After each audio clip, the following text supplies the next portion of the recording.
നമസ്കാരം. മലയാളത്തിലെ പ്രസിദ്ധ കവിയായിരുന്ന ശ്രീ ചങ്ങമ്പുഴ കൃഷ്ണപിള്ള രചിച്ച രമണൻ എന്ന ദുരന്ത നാടകകാവ്യത്തിലെ മലരണിക്കാടുകൾ തിങ്ങി വിങ്ങി മരതകക്കാന്തിയിൽ മുങ്ങി മുങ്ങി എന്ന ഉപക്രമമാണ് ഞാനിന്നിവിടെ ചൊല്ലാൻ പോകുന്നത്. മലരണിക്കാടുകൾ തിങ്ങി വിങ്ങി മരതകക്കാന്തിയിൽ മുങ്ങി മുങ്ങി കരളും മിഴിയും കവർന്നു മിന്നി കരയറ്റോരാലസൽ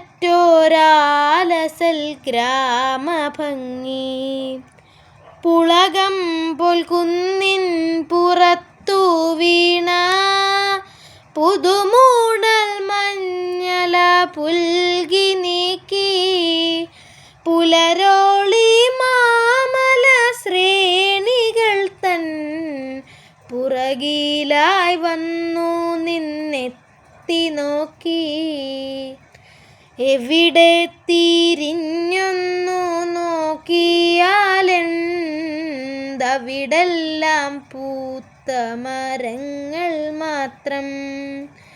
ഒരു കൊച്ചു കാറ്റെങ്ങാൻ വന്നു പോയാൽ തുരുതുരെ പൂമഴയായി പിന്നെ തളിരും മലരും തരുപ്പടർപ്പും തണലും താണുവാണിപ്പുൽപ്പരപ്പും കളകളം പെയ്തു പെയ്തങ്ങുമിങ്ങും ഇളകിപ്പറക്കുന്ന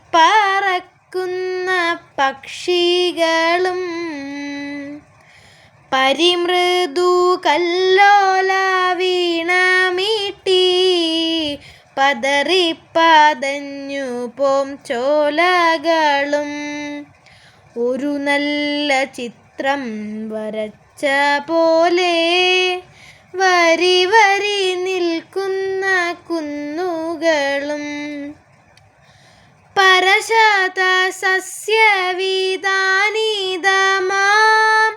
പല പല താഴ്വരത്തോപ്പുകളും പവിഴക്കതിർക്കുല ചാർത്തണിഞ്ഞ പരിചഴും നെൽപ്പാട വീതികളും ഇടയൻ്റെ പാട്ടിലലിഞ്ഞൊഴുകും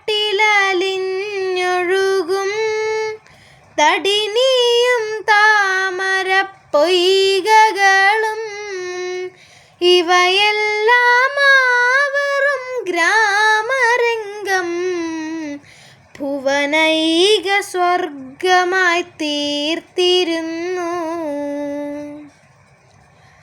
അവികല ശാന്തിതൻ പൊൻതീരകൾ ഇവിടെ തുളുമ്പി തുളുമ്പി നിന്നു അഴകുമാരോഗ്യവും സ്വസ്ഥതയും അവിടത്തിൽ മുട്ടിട്ടു നിന്നിരുന്നു.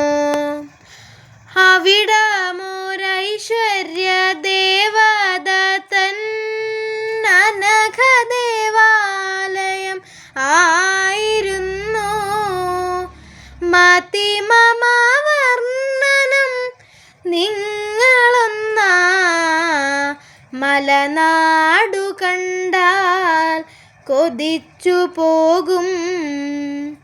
മതിമമവർണ്ണനം നിങ്ങളൊന്നാ മലനാടു കണ്ടാൽ കൊതിച്ചു പോകും. മതിമമവർണ്ണനം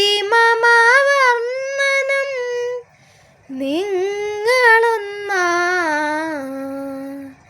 മലനാടു കണ്ടാൽ കൊതിച്ചു പോകും. നന്ദി.